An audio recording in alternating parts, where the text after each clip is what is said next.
Bonjour les amis, bonsoir, soyez les bienvenus. iWeek 20h-21h. Le mercredi, on est en direct pour 1 heure pour parler de l'actu de l'écosystème Apple. Je ne suis pas tout seul ce soir. Ils sont avec moi et encore, il en manque un, vous allez comprendre. Alors, deux visages plutôt familiers, un visage que vous ne connaissez pas encore. Je vais commencer par le nouveau venu dans la bande. Il est très actif sur Twitter tous les mercredis. Vous le connaissez forcément par tweet interposé. C'est Victor Bouissou, la pause tech. Salut Victor, bienvenue dans iWeek. Salut Benjamin, merci de m'avoir invité dans iWeek. Ça fait très plaisir. Explique-nous ce que tu fais, qui tu es Victor. Alors écoute, je suis youtubeur, donc la chaîne s'appelle La Pause Tech, donc le petit titre que j'aime bien lui donner, c'est la chaîne des tests et des découvertes high-tech. Je fais partie des gens qui sont pro Apple et pro Android, donc j'ai plusieurs... Oui, c'est possible, ça existe. Eh ben écoute, on est très heureux de t'avoir avec nous, tu vas pouvoir nous apporter un regard nouveau sur les infos dont on va parler ce soir. Et donc vraiment, sois le bienvenu de tout cœur. Et tu connais le principe de l'émission, tu interviens absolument quand tu veux. Voilà, on est libre. Merci. On est libre. Merci beaucoup. Sur Watch. À côté de toi, un des historiques d'iWeek, c'est Gilles Dounès. Salut Gilles. Salut Benjamin.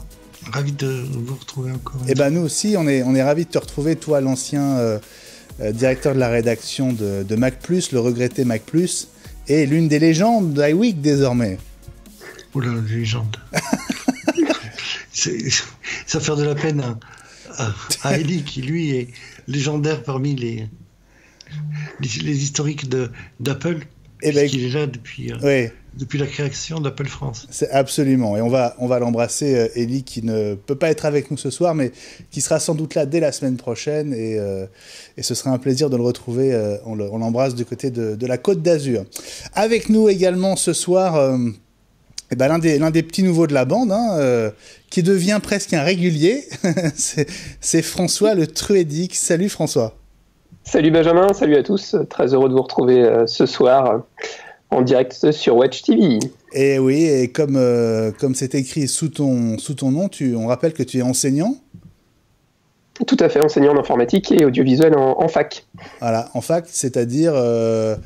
à l'Université catholique de l'Ouest, à Vannes. Voilà, tu enseignes à des grands enfants. Qui sont pas... Ouais, on va dire des grands enfants, ouais, c'est le bon terme, je trouve. C'est ça, c'est des gros enfants. Si vous voyez Gilles en double, c'est normal, c'est très temporaire, parce qu'en fait, on a un 4e participant. Je ne sais pas si il est toujours avec nous. Es-tu avec nous, 4e participant? Eh ben non, on l'a perdu. Bon, c'est un peu ce que je craignais. C'est Guillaume Jette qui était avec nous, et on a un petit souci de liaison avec Guillaume. Si j'arrive à le récupérer, je le récupérerai avec grand plaisir. Si jamais on n'y arrive pas, Guillaume ne nous en veut pas, on se rattrapera la prochaine fois. On va quand même essayer dès que j'aurai la possibilité de voir ce qui se passe du côté de cette liaison en duplex. On va commencer par l'actu la plus chaude de la semaine, mais je voudrais quand même d'abord vous saluer, vous qui êtes sur Twitter, sur Facebook Live avec nous. Soyez les bienvenus, vous connaissez l'adresse, Twitter, iWeekWatch, c'est l'adresse du compte, followez-nous, c'est important, et puis pour participer, le hashtag iWeekTV que vous connaissez par cœur, évidemment, Facebook Live aussi, si vous êtes avec nous pour la première diffusion en direct de l'émission ce mercredi soir, 20h-21h, et puis voilà, on vous suit, on attend vos réactions, vos commentaires, vos questions. Vous savez que c'est très très important pour nous et on est très attentifs avec nos écrans. On est entouré par les écrans pendant toute l'émission. Alors on va démarrer par une news que tu as glissée, Gilles, à la dernière seconde dans le conducteur. Donc je vais te passer la main pour cette info qui concerne les ventes de l'iPhone 7 et de l'iPhone 7 Plus. Raconte-nous. Et puis tout simplement, ils sont respectivement numéro 1 et numéro 2 des ventes mondiales de téléphone, avec peu d'opposition, puisque le Galaxy 7 avait été retiré de la vente. Il y a un tout petit peu de baisse sur les volumes par rapport au au trimestre équivalent de l'année précédente qui sert de comparaison, pour la bonne et simple raison qu'il y avait un retard de livraison sur le trimestre de Noël, et les ventes avaient été reportées dans une certaine mesure sur les ventes du premier trimestre, du trimestre de mars. Or là, les ventes ont été, les approvisionnements ont été plus que corrects, tout le monde a été servi, donc on est dans un flux normal de ventes de trimestre post-Noël, et du coup, ça reste une très très bonne nouvelle. Allez, on va tout de suite passer la main à Victor pour avoir un premier son de cloche de son côté. Je t'ai pas demandé, Victor, d'ailleurs, tu es où géographiquement ? Je suis aux portes de l'Île-de-France dans le 28. D'accord. Bon. Voilà. Donc tu es presque un voisin. C'est ça. C'est ça. Tu as suivi. Alors, on n'était pas là pour les résultats trimestriels d'Apple il y a 8 jours, mais on va évidemment en reparler. C'est une actu que tu suis aussi, l'actu économique autour des marques de la tech. Alors ça, j'avoue, c'est pas quelque chose où je maîtrise vraiment. Après, c'est vrai qu'en écoutant un peu ces résultats, je dirais que c'est Apple toujours premier. C'est un son de cloche qu'on entend depuis des années, donc c'est finalement quelque chose qu'on a l'habitude. Et vu qu'ils ont qu'un seul produit phare, pas comme Samsung qu'on a une ribambelle, ça paraît logique qu'ils trustent toujours les premières positions. Donc c'est pas quelque chose que je suis beaucoup, l'actu économique, c'est vrai, mais en écoutant les chiffres, il n'y a pas de choses choquantes là-dedans. Bon, François, on va reparler de ces résultats trimestriels dans un instant. Je te propose qu'on passe à quand même ce qui est la grosse info de ce début de semaine. C'est la confirmation de la keynote qui aura lieu le 5 juin en ouverture de la conférence mondiale des développeurs Apple. C'est la fameuse WWDC qui cette année revient à San José, donc dans la capitale de la Silicon Valley, après 8 ans à San Francisco. Ce sera donc le 5 juin, ce sera à partir de 19h heure française, et ce sera évidemment à suivre en intégralité et en temps réel sur Watch, avec un iWeek spécial, donc rendez-vous dans un peu plus de 3 semaines. Bon, François, c'est pas une surprise que Tim Cook soit sur scène pour lancer cette WWDC. Bah, ça devient un classique. C'est toujours une ouverture par Tim Cook, présentation sans doute, enfin pas sans doute, d'iOS 11, de macOS 13 si je me trompe pas. C'est toujours sympa. C'est vrai qu'on les non férus de partie plus software sont généralement déçus parce que ça reste quand même des nouvelles qui sont très orientées sur la partie soft et pas sur la partie matérielle. Maintenant, d'après les dernières rumeurs qu'on a vues, on pourrait peut-être envisager la présentation. On a parlé de la fameuse enceinte multifonction Siri. Il y a eu des news qui sont sorties aujourd'hui sur la probabilité du fameux iPad 10 pouces 5. Donc à voir, mais c'est vrai qu'à mon avis, il faudra plus attendre à des nouvelles liées au soft plus qu'au hardware. Gilles, c'était du tout cuit cette conférence le 5 juin. Oui, c'est traditionnellement la première semaine de juin, avec une keynote qui est le lundi traditionnellement au lieu du mardi, comme ça peut être le cas le plus souvent, voire le mercredi. Ouais. C'est que la WDC dure 5 jours, donc elle commence le lundi pour se terminer le vendredi, ouais. C'est ça l'idée. C'est ça. Donc le lundi, c'est vrai que c'est un jour qui est moins courant que le mardi. Bon, ça change pas grand chose dans l'absolu. Et on a des conférences ensuite tout au long de la semaine. Ouais, les conférences développeurs.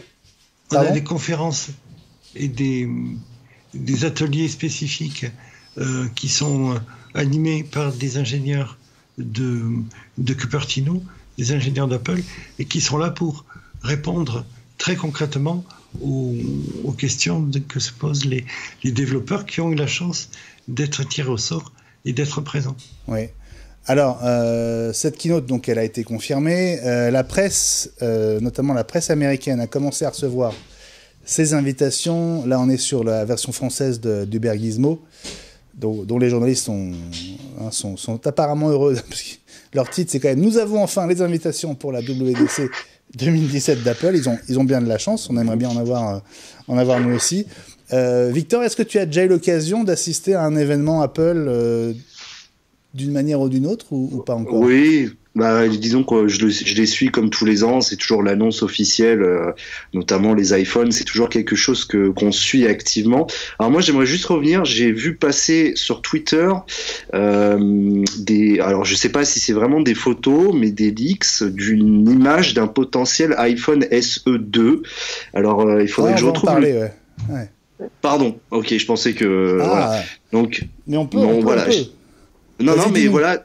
Alors, en fait, moi, si tu veux, en fait, l'iPhone SE et l'iPhone, enfin, les iPhone 5S et 5 qui étaient les ancêtres entre guillemets, si je puis dire, c'était pour moi des produits qui ont marqué l'histoire d'Apple, de mon point de vue, qui ont vraiment marqué l'histoire d'Apple et qui aujourd'hui, quand on voit encore le nombre de personnes qui utilisent ces iPhones, cette génération d'iPhone et le SE, on se dit que c'est quand même un produit qui a marqué vraiment l'histoire de la marque. Et c'est vrai que bon, ils n'ont pas annoncé de nouveau SE l'an passé, ils ont juste fait un update du stockage interne. Et moi, je trouvais ça dommage personnellement parce que je trouve que le SE, c'est un produit qui a vraiment sa place chez Apple. Que ce soit pour les petits budgets, mais aussi pour les gens qui n'ont pas forcément envie d'un 4 pouces 7 ou d'un 5 pouces 5. Et j'ai vu un leaks, alors bon après c'est pareil, on sait les leaks, c'est toujours à prendre avec des pincettes, mais d'un potentiel iPhone SE qui serait c'est exactement celui-là, qui serait a priori en vert, donc ce serait un peu un mix de design entre les 5S et le SE première génération et un dos en vert, donc le 4S. Ouais. Moi je suis assez impatient de voir si ça va vraiment sortir parce que pour moi un 4 pouces ou peut-être un peu plus s'ils augmentent la taille de l'écran par rapport au boîtier en lui-même, je trouve que ça peut être encore un appareil qui a sa place, surtout au tarif où il les propose. Ouais. Voilà. C'est marrant parce que tu parles du SE comme d'un téléphone qui existe depuis des années, mais bon, c'est quand même un modèle relativement récent. Hein. Oui, mais ce que je veux dire, c'est que dans le 5S, enfin le SE, c'est un 5S qui a juste, on va dire, été un petit peu upgradé à l'intérieur, le 5S qui était déjà un 5 qui avait été upgradé encore un petit peu, et il y a plein d'avantages, rien que d'un point de vue réparabilité, les 5S, les 5 et donc le SE qui en découle ont toujours été des produits très faciles à réparer, donc c'est des produits qui ont beaucoup la cote entre guillemets chez les jeunes, et oui c'est vrai que le SE est assez récent, mais d'un point de vue design, il a quand même, si je ne m'abuse, 2012 le 5, si je dis pas de bêtises, donc il a quand même 5 ans d'un point de vue design, et il est pas, enfin pour moi, il est loin d'être dépassé d'un point de vue design. Alors, sur l'image qu'on a vue, qui tourne sur le web, on a cette carrosserie qui ressemble au noir de l'iPhone 7. Hein. Noir de jet, ouais. Ouais.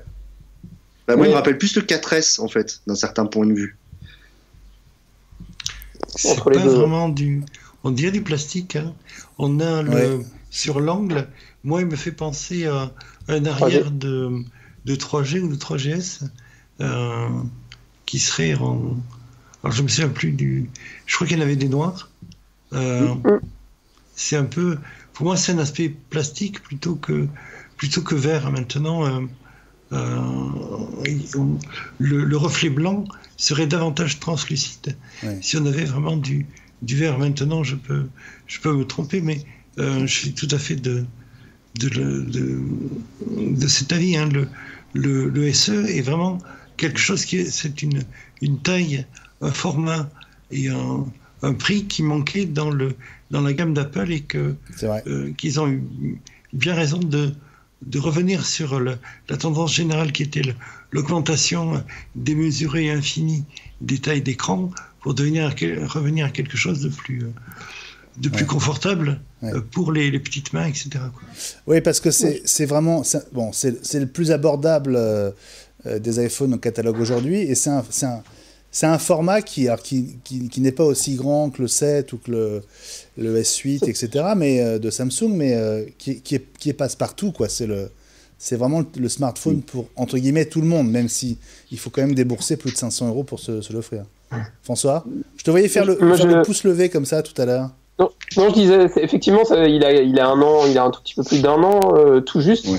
Moi, j'ai du mal à imaginer une sortie d'une nouvelle version pour la keynote, peut-être au mois de septembre. Ils ont fait des modifications au niveau du stockage, donc je les vois mal ressortir directement un nouvel iPhone SE. Maintenant, clairement, dans la gamme, c'est une obligation d'avoir un téléphone d'entrée de gamme. Alors, on dit entrée de gamme à 500 €, ça reste assez important. Ouais. Maintenant, sur la taille, clairement, le form factor de l'appareil, je vois plein de gens dans mon réseau qui ont acheté cet iPhone-là, parce que le 7 et le 7 Plus, à tenir dans la poche, c'est pas toujours simple, quoi. C'est vrai. Oui, ça c'est sûr. En termes de timing, c'est vrai que ce serait assez logique qu'ils viennent mettre à jour la gamme au moment de l'annonce de la prochaine génération d'iPhone au mois de septembre, probablement. Ça plomberait et ça, comment dire, il y aurait un effet de souffle de banalisation sur les nouveaux modèles d'iPhone, l'iPhone 8 ou l'iPhone 7S. Ouais, mais ils seront pas au même niveau, Gilles. Il va pas venir concurrencer le 7S ou le 8. Il y a toujours, sur une gamme, il y a toujours un seul modèle vedette. Même si on n'est pas tout à fait dans la même génération, j'ai peur qu'il y ait un effet je peux me tromper encore une fois, mais c'est pas trop les habitudes d'Apple d'avoir deux produits vedettes en même temps. Donc tu le verrais sortir quand, toi? Plutôt avant ou plutôt après keynote? Avant. Avant. Au moment enfin, pas en septembre en tout cas, juin. Donc, on est à peu près dans le trimestre équivalent de la sortie du premier modèle. Donc présenté à la WWDC, par exemple? Par exemple, à l'occasion de la WWDC. D'accord. Je vais faire un tout petit tour je vais revenir vers vous, mais je fais un tout petit tour via Twitter, parce que vous êtes très très nombreux à y aller sur les tweets avec le hashtag iWeekTV, c'est très sympa, merci. Je ne sais pas si je vais pouvoir tous vous saluer, mais en tout cas, un grand bravo à Céline qui a couru pour arriver et pour ne pas rater le début d'iWeek, c'est très sympa. Salut Céline, elle vous dit bonsoir les copains. Stéphane Hightech est là aussi. Derder Motus nous dit enfin notre émission hebdomadaire préférée, favorite. C'est vraiment très sympa et il vous salue tous les quatre. Stéphane Hightech qui nous dit donc bonsoir à toute l'équipe. JJTR, salut à tous. Mohamed, alors un autre, pas le Mohamed qu'on avait eu avec nous il y a 15 jours, qui nous dit bonsoir. Shinji est là aussi. Bonsoir à tous les Apple Notes, nous dit Farouk. Farouk, est-ce que tu peux nous rappeler d'où tu nous suis? Je crois que c'est assez exotique de mémoire, ce serait sympa. Stoff est là aussi. Joël, je continue à remonter vos messages. Alors, vous avez commencé à réagir sur les premiers sujets. Il y a notamment Derder Motus qui évoque toujours cette hypothèse d'arrivée d'un iPad Pro 10,5 pouces bord à bord. Est-ce que vous croyez que la WWDC pourrait être l'occasion d'une présentation qui recouvre toutes les familles de produits Apple, l'iPad, l'iPhone, le Mac, l'Apple TV? Vas-y, François. François, tu as l'air inspiré. Inspiré, à mon avis, on se posait la question, nouveau Mac, ça m'étonnerait, peut-être une mise à jour de l'iMac. Moi, je vois plutôt ça peut-être au mois de septembre. C'est vrai que l'année dernière, on avait misé sur des nouveautés. Au final, on avait été déçus. De mémoire, il n'y avait eu aucune annonce matérielle. Maintenant, c'est vrai que cet iPad 10 pouces 5, à un moment ou à un autre, il va bien arriver. Là, ce serait l'occasion, avec la nouvelle version d'iOS, pourquoi pas, l'arrivée de nouvelles fonctionnalités comme le multisession, etc. Ce serait l'occasion aussi de présenter ce nouveau matériel. Clairement, il va y avoir quelque chose qui va arriver, parce que l'iPad 5 qui est sorti là, enfin l'iPad, je ne sais pas trop comment on va l'appeler d'ailleurs, l'iPad 5, c'est comme ça qu'ils l'appellent chez Apple, ça a été un peu une déception au niveau de la partie soft, la partie hard, pardon, le fait que l'écran ce soit un peu un retour en arrière. Donc à mon avis, c'est le moment ou jamais de sortir une nouvelle version de l'iPad Pro, clairement.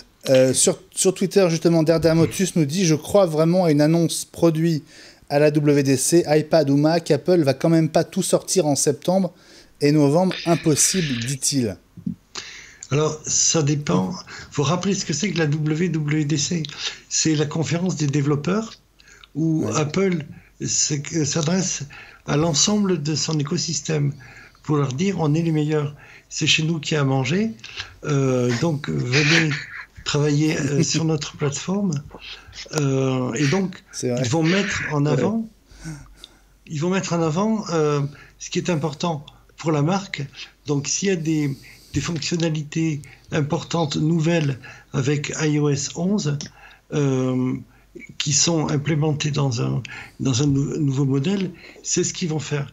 Pour moi, et je ne voudrais pas empiéter sur le conducteur, c'est plutôt la nouvelle enceinte avec des capacités Siri qui serait plus susceptible d'être présentée et mise en avant pour inciter les développeurs justement à développer des fonctionnalités, d'autant que il y a un bruit de fond qui monte autour de ce type de produit. Phil Schiller en a parlé pendant un voyage en Inde, justement auprès d'un incubateur de start-up, enfin de développeurs d'applications.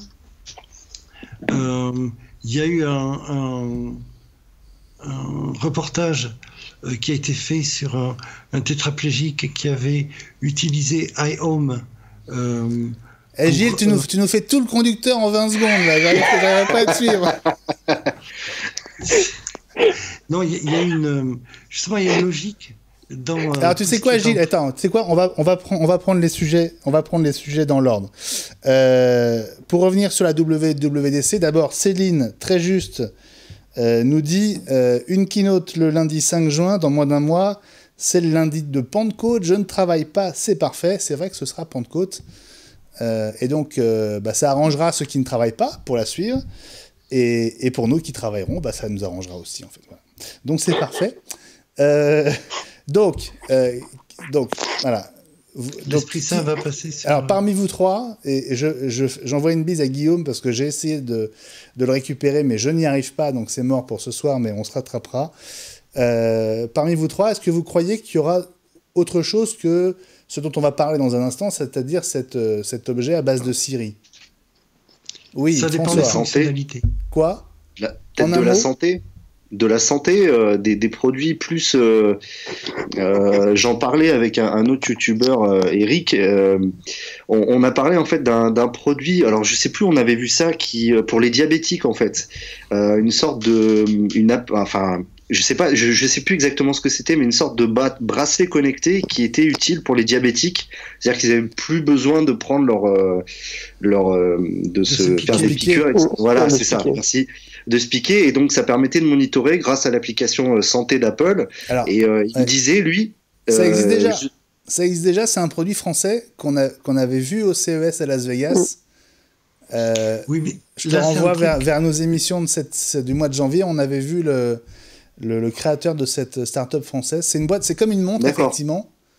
Okay. Et le dessous de la montre équipé avec un capteur, c'est pas des aiguilles, ça fait la taille d'un micron, mais ça va chercher dans la partie plus ou moins profonde de l'épiderme.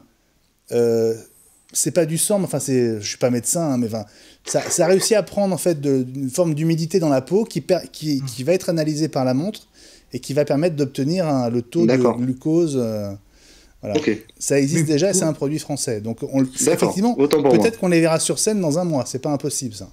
Pour aller dans le sens de Victor, apparemment, il y avait une aide d'Apple en interne. C'était quelque chose qui était là très tôt, même du vivant de Steve, et qui avait été présenté très très tôt au moment de la présentation des capacités...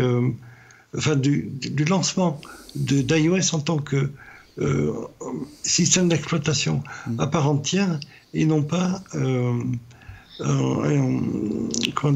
système d'exploitation basé sur HTML5. Donc c'est quelque chose qui est là historiquement présent depuis très longtemps chez Apple et du fait même des problèmes de santé de Steve. Absolument. La santé, ça va jouer forcément un rôle important dans un mois parce qu'il y a de gros enjeux autour de Health Kit. HomeKit aussi va être sans doute à nouveau ce serait bien. Au centre des ateliers, etc. Ouais. Je continue à vous suivre sur Twitter. Je salue Christophe Plechavic qui nous a rejoint. Vous avez beaucoup de tweets qui concernent l'iPhone 5e, qui apparemment fait quand même l'unanimité parmi vous. Vous le trouvez tous très intéressant, même si le design n'a pas fondamentalement évolué. Mais vous le trouvez super pratique. C'est le cas de Shinji notamment. Voilà, c'est vraiment le... Benjamin, j'avais juste un petit truc pour revenir sur le SE. J'ai pensé à un truc, en fait.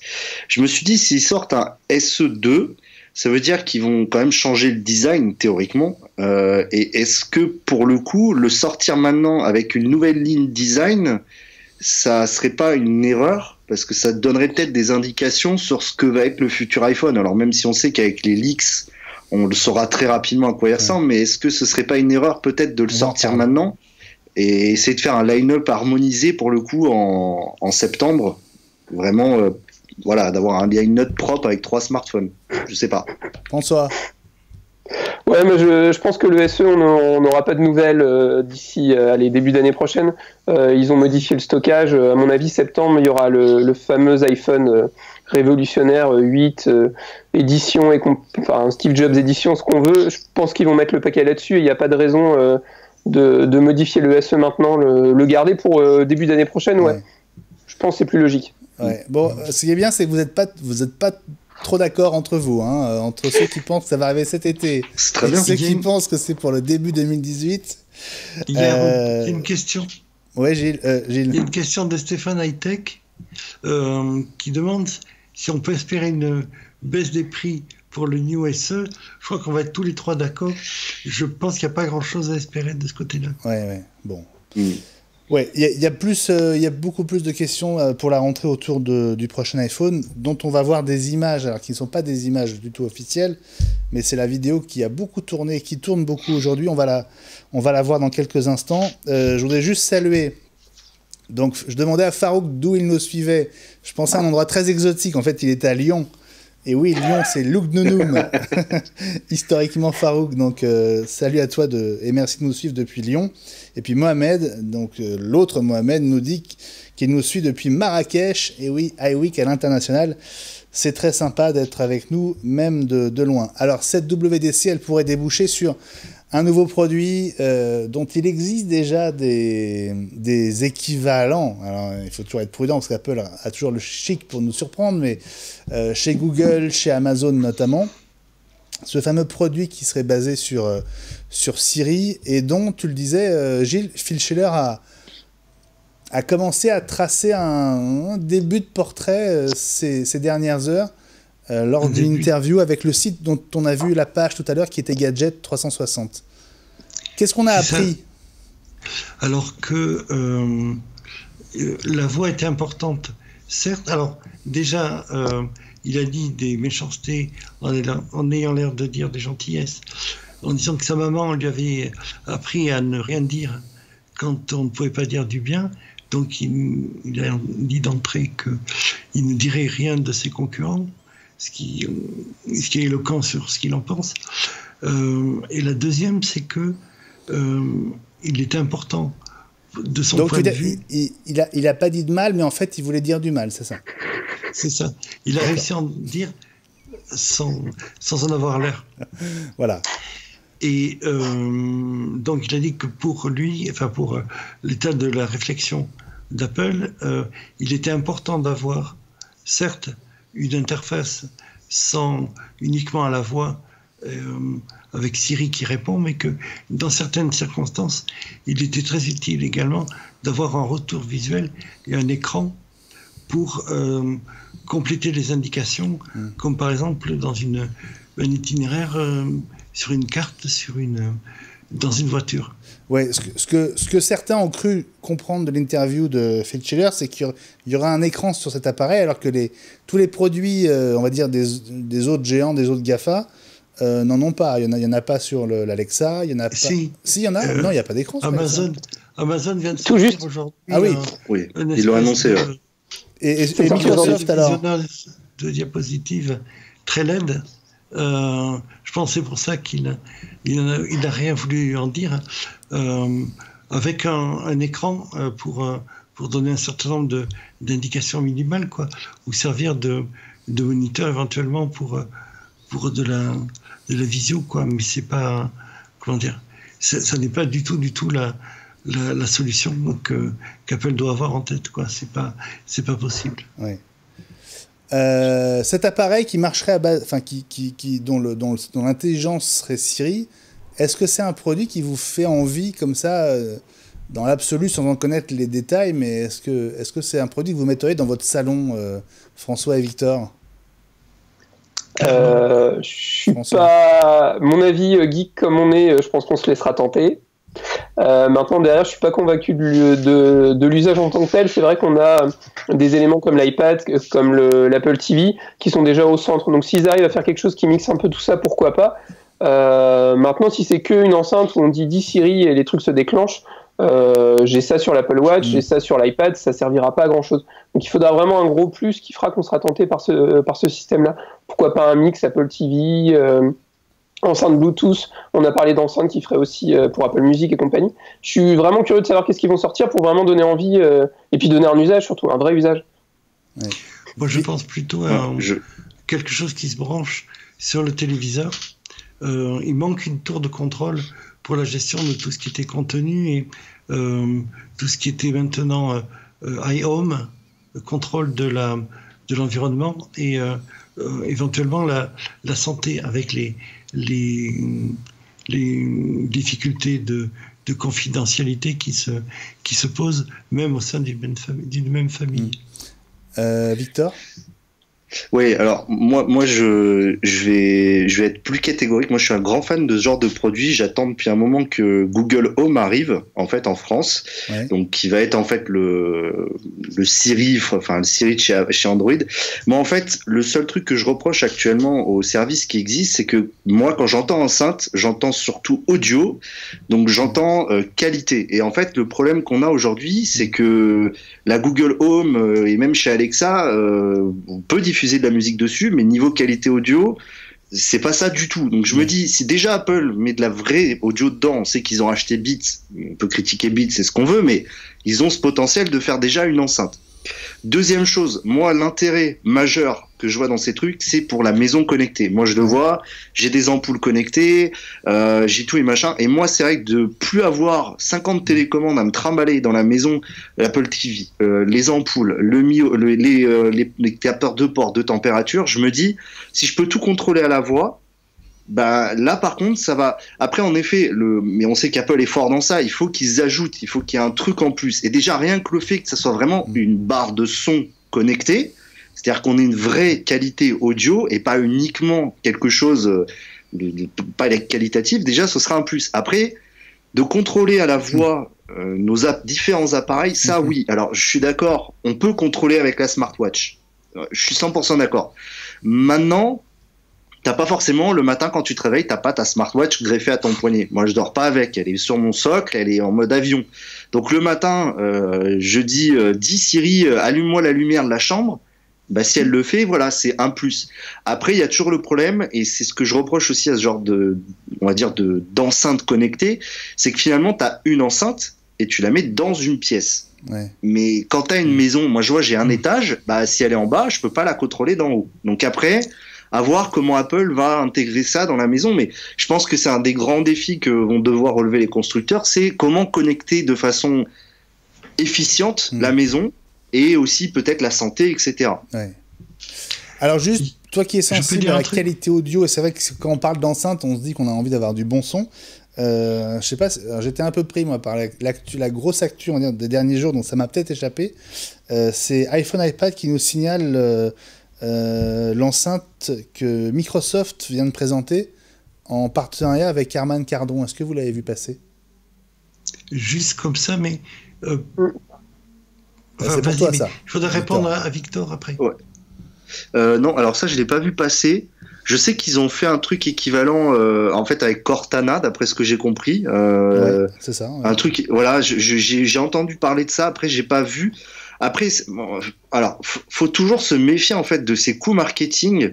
de dire on a fait un partenariat avec Harman Kardon, donc ça va être forcément monstrueux. Ouais. Je me méfie toujours. C'est toujours à prendre avec des pincettes. C'est comme, voilà, c'est comme les Renault équipés du système d'enceinte Bose. C'est pas forcément du vrai Bose. Voilà, donc je me méfie. Mais why not? Mais ça fait encore un concurrent à Apple. À voir. Cortana, j'ai jamais essayé. Je sais pas vraiment ce que ça vaut, Cortana. Les amis, je voudrais juste faire une parenthèse. Apparemment, certains d'entre vous ont du mal à nous regarder. Alors, on utilise le player de Dailymotion pour être visible à la fois sur l'Apple TV et sur les apps.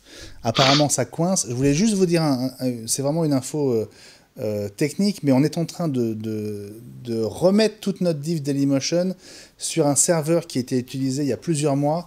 Depuis plusieurs mois, on était sur une diffusion un petit peu temporaire.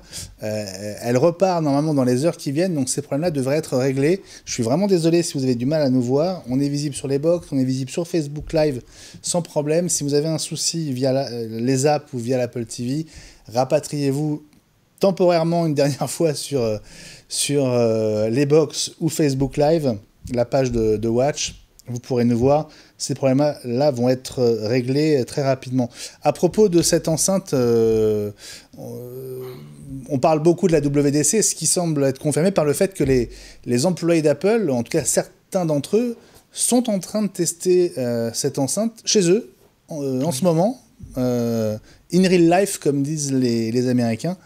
Et donc, ça veut sans doute dire qu'on est assez proche d'un lancement. Benjamin, je voudrais dire un truc important. Ça ne sera pas forcément une vraie enceinte vraiment audiophile pour écouter de la musique en soi. Il faut plutôt le voir comme une tour de contrôle de l'ensemble de l'environnement Apple, que ce soit les appareils et Apple et l'écosystème. Il y a pour la bonne raison aussi que Apple a quelque chose qui s'appelle AirPlay, oui, et qui permet à tout un tas de fabricants dont c'est le métier de faire du matériel vraiment excellent. Il y a un partenariat avec Sonos et on peut même brancher une borne AirPlay sur une ancienne chaîne et diffuser via AirPlay de la musique dans n'importe quelle condition. C'est plutôt dans ce sens-là. Je pense qu'il faut voir la danse qui va être faite, quoi. Alors, iPhone iPad a un message pour nous éclairer et t'éclairer notamment, Victor. Il nous dit « Amazon a résolu le problème du multiroom avec 2 gammes. Amazon Echo pour le salon et la chambre et Echo Dot pour les petites pièces. » Oui, c'est vrai, exact. Voilà. En fait, il y a des gros boîtiers et des petits boîtiers. Les dots, c'est je crois que c'est des petits boîtiers ronds qui viennent s'installer un petit peu partout. Après, c'est pareil, ça veut dire que tu achètes le boîtier principal et tu viens acheter ensuite les boîtiers supplémentaires. Donc, c'est un coût qui est pas forcément non négligeable. Ouais, voilà. Et à propos de Google Home, le même iPhone iPad nous dit qu'il est déjà dispo en anglais, mais sur Amazon France, donc on peut l'acheter en France. À propos de la diff et les manières de nous regarder, l'un des moyens, c'est aussi d'aller sur playtv.fr, en plus des moyens que je vous citais tout à l'heure. Et Dada Montus nous dit que sur PlayTV, Watch TV, ça marche au poil. Donc voilà, il y a des solutions.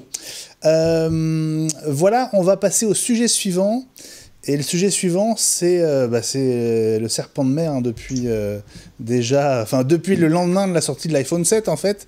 On parle, voilà, dès qu'un iPhone sort, on s'intéresse déjà à celui d'après. C'est un peu une manie dans l'univers Apple. Ça concerne évidemment l'iPhone qui va être annoncé à la rentrée, donc probablement au mois de septembre. Dans quelques instants, on va voir ces images. Est-ce que, Victor, c'est un sujet qui t'intéresse ? Toutes les rumeurs, tous les bruits qui concernent les nouveautés à venir, notamment l'iPhone. Ou alors est-ce que tu es comme Guillaume, dont on n'aura donc effectivement pas les lumières ce soir, qui est pas très très fan des rumeurs?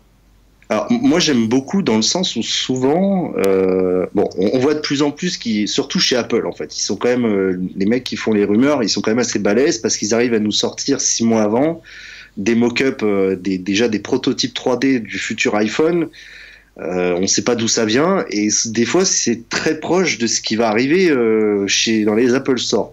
Moi je m'y intéresse beaucoup parce que je trouve que souvent ça fait appel à l'imagination de certains créateurs. Moi je le vois sur d'autres marques que je suis, par exemple OnePlus chez Android, qui est une marque que j'apprécie particulièrement, et je vois des mecs qui font des vidéos sur des prototypes, des vidéos en 3D, et même chez Apple, qui sont juste magnifiques. Et même si ça fait rêver parce qu'on sait que ça n'arrivera jamais chez nous, enfin dans nos mains, je me dis les leaks, ça a un certain côté sympathique, même si après je pense qu'il y a quand même un énorme business derrière ce truc de leaks. On voit des gros youtubeurs qui font des vidéos avec des impressions de 3D de futurs éventuels potentiels iPhone.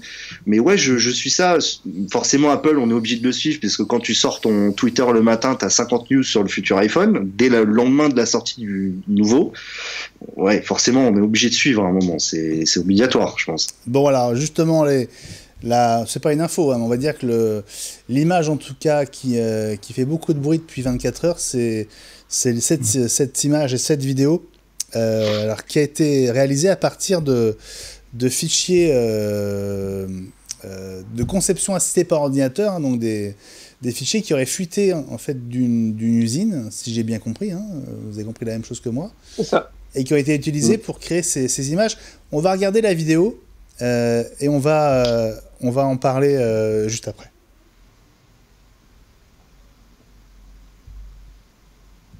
Elle arrive.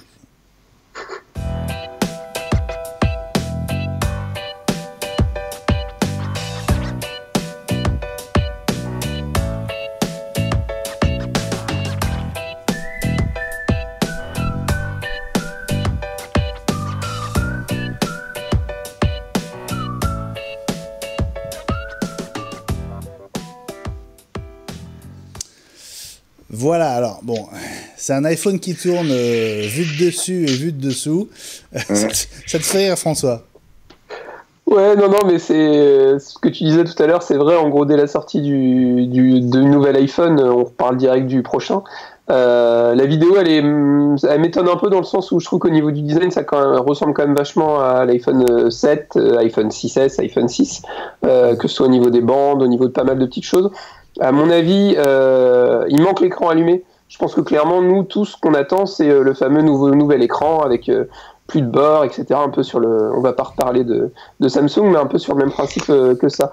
Donc si c'est juste, c'est joli, ouais, mais après, on attend autre chose, quoi. On veut le voir allumer, ce faux iPhone. On a envie de le voir en fonctionnement. Ouais. Alors quand même, oui, Gilles. C'est juste un iPhone 7 dont on a supprimé le capteur d'empreinte et dont on a tiré l'écran jusqu'en bas. Donc il n'y a pas de grande nouveauté. A priori, il devrait être plus fin, éventuellement un écran incurvé, enfin on ne sait pas de quelle manière ni dans quel sens, mais il doit y avoir d'autres choses que ce simple... Alors... alors, comme c'est des fichiers, c'est pas des croquis au crayon, hein, c'est des fichiers très précis. Donc il y a des mesures associées à ce téléphone. Donc il est pas plus fin que l'iPhone 7, il est un peu plus épais, si on en croit les données du fichier. En ce qui concerne l'écran, c'est un écran qui a l'air d'être sans bordure, hein, un peu comme sur le S8. Ce qu'on note, il y a quand même deux détails qu'on note qui sautent aux yeux, c'est que le bouton Home, le bouton physique, apparemment disparaît, mais sans que l'écran soit allumé, on ne sait pas quelle est la solution pour le remplacer. Et puis, il sera dans l'écran. Il sera probablement dans l'écran, c'est vrai, mais bon, c'est une déduction. Ou derrière. Et voilà, qui a dit ou derrière? Oui, c'est François. Et là, c'est le drame. Et là, on pleure tous. Et là, on va pas acheter une nouvelle iPhone. Ben oui. Non, qui dit non? C'est toi, Victor? Je suis pas d'accord. Moi, je suis pas d'accord. Alors là, je vais faire appel à mon côté Android pour avoir utilisé encore des capteurs au dos. C'est pas une mauvaise chose. s'il est, alors là je vais troller un peu Samsung en me disant s'il est bien positionné. Pas comme le S8, voilà. Mais c'est pas forcément une mauvaise chose. C'est juste que ça peut avoir certains inconvénients à certains moments de l'utilisation, comme par exemple pour le paiement mobile, par exemple, vu qu'on utilise le scanner d'empreinte, ça peut être compliqué. Après, si je peux revenir sur le 3D qui a été mis en place, il y a un truc dont on n'a pas parlé, je sais pas si on va en parler, mais c'est la réalité virtuelle. Est-ce que ça pourrait pas être, parce que je sais pas, si on regarde le capteur, déjà il est énorme, le capteur photo à l'arrière. Alors oui, on reste sur le fait que c'est des LX, mais imaginons un peu que le capteur soit aussi épais que ça et qu'il y en ait deux. Vu la position des capteurs, ça fait penser un peu à un double optique et donc peut-être potentiellement à une éventuelle réalité virtuelle, surtout qu'on sait qu'ils vont forcément agrandir l'écran, ils vont peut-être sur la version grande passer sur du Quad HD, enfin, sait-on jamais. Et je me dis, est-ce que l'annonce aussi du WWDC, bah, ça serait pas ça justement. La VR, est-ce que ça pourrait pas être dire voilà, on travaille sur je sais pas, puisqu'Apple aime bien mettre des i devant tout, la IVR, et que en septembre voilà, notre iPhone on va faire pas comme Samsung, mais on a un nouveau produit, c'est de la réalité virtuelle, ça va être un truc de malade parce qu'on fait des trucs mieux que tout le monde. Est-ce que ce serait pas ça l'énorme annonce, parce qu'on les attend, c'est attendu depuis un moment, on sait qu'Apple à un moment va être obligé de se lancer dans la VR, et quand je vois ce capteur à l'arrière, bah je me dis, il est horizontal. Quand tu le mets il est vertical. Oui, enfin. Il est vertical. Alors horizontal dans le sens où quand tu le mets dans ton casque de réalité virtuelle, il va être parfaitement horizontal. Il va être. Oui, pardon. Exact. Non, c'est vrai. Voilà. Mais tu vois ce que je veux dire. Je me dis, dans un casque de réalité virtuelle, c'est pas mal parce qu'en plus il est placé en haut, suivant comment tu mets dans ton casque, mais il serait placé en haut, donc il pourrait avoir la vue dégagée. Je me dis potentiellement.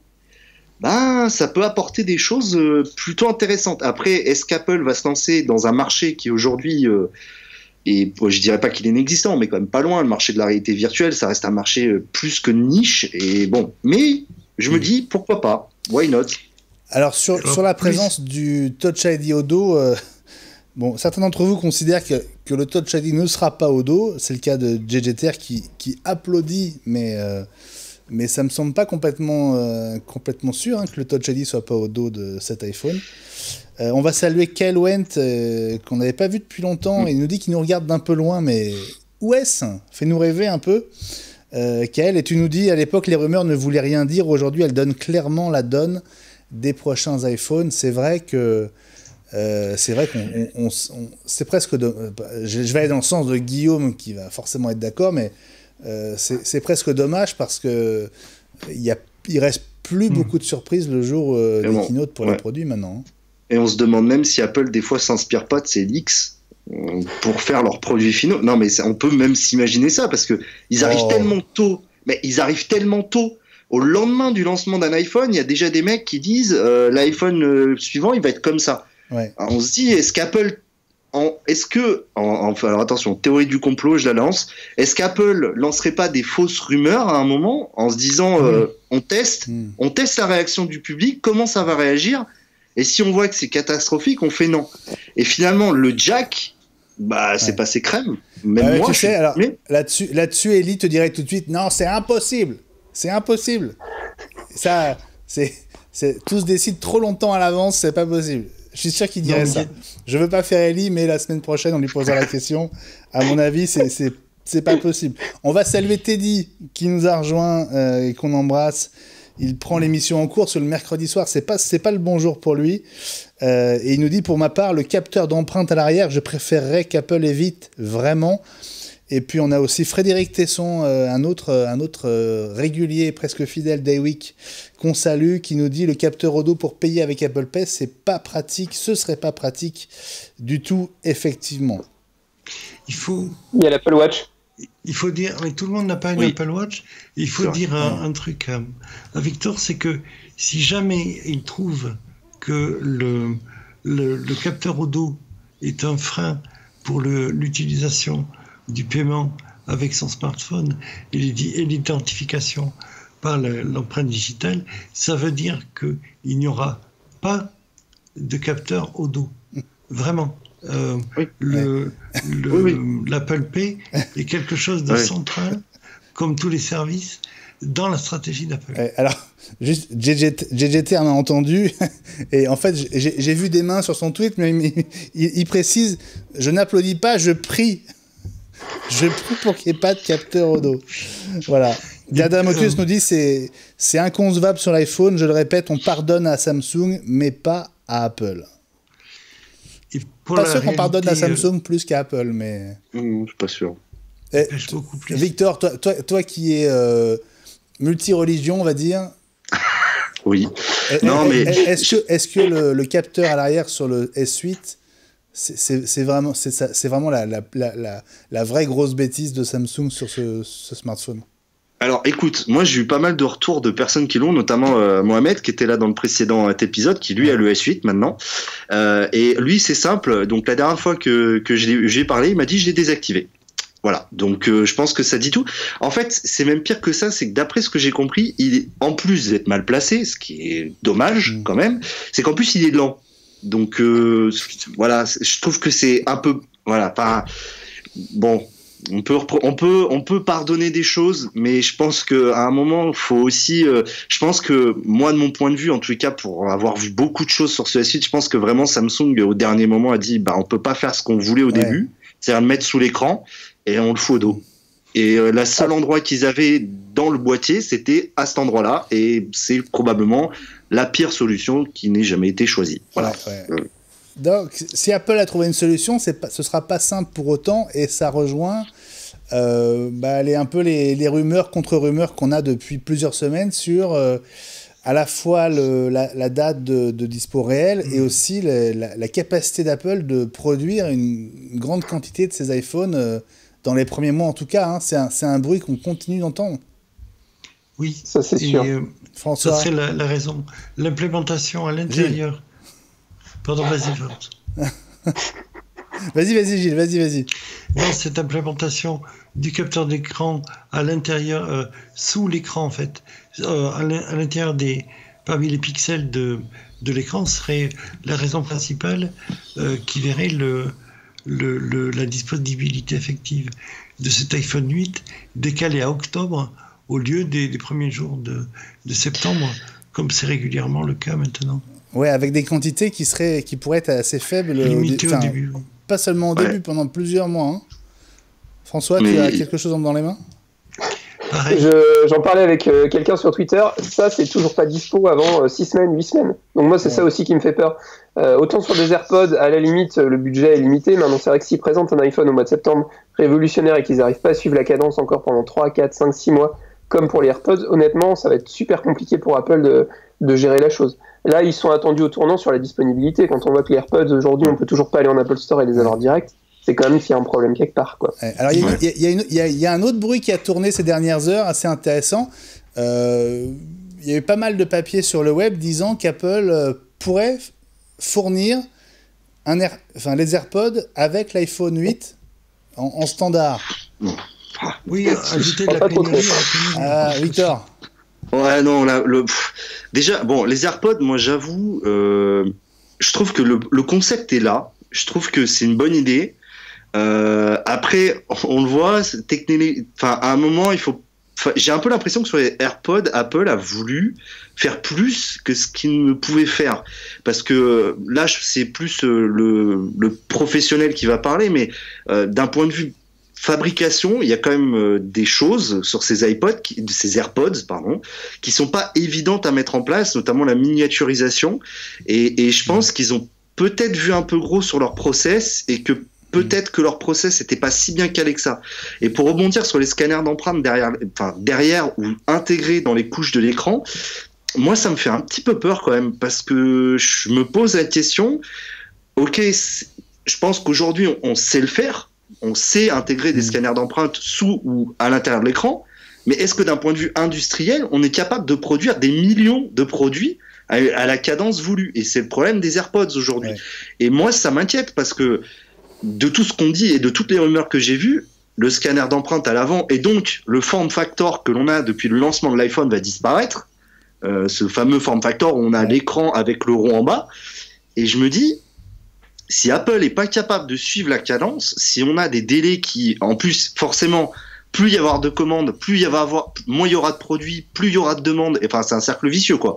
Et je me dis, ça peut être un gros fail. Enfin, vraiment un énorme fail, à mon avis.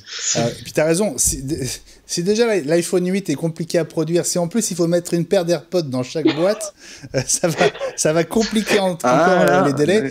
Voilà, les papiers qui au départ disaient peut-être les AirPods dans les boîtes de l'iPhone 8 en septembre, etc. Là, on est plutôt sur la tendance de dire non mais vous emballez pas les gars, faut pas rêver. C'est pour le modèle à 1500 €. Quand on en trouve, ils sont quand même vendus $160. Donc Apple va pas tirer un trait sur cette source de revenus supplémentaires. Personnellement, je crois pas du tout aux AirPods dans la boîte de l'iPhone 8. Peut-être dans 2-3 générations d'iPhone, peut-être, mais pas pour l'instant. Je prends assez cher sur Twitter là sur mon imitation d'Eli. Donc merci à Céline, merci à Dashheads. Voilà, Christophe Puechavik sur le Touch ID à l'arrière éventuellement nous dit c'est anti-ergonomique et donc c'est pas dans l'ADN d'Apple. Je suis pas d'accord. Je suis d'un point de vue ergonomique, je suis pas du tout d'accord. C'est probablement la position à l'arrière, c'est probablement une des positions les plus ergonomiques. Pas chez Samsung, mais quand c'est bien fait, moi j'ai un smartphone où il est bien positionné à l'arrière, ce qui fait que quand tu le prends dans ta poche, ton index vient naturellement se poser sur le capteur et tu le sors de ta poche, il est déverrouillé. Donc pour moi, ça s'appelle être ergonomique. Alors, c'est pas pour.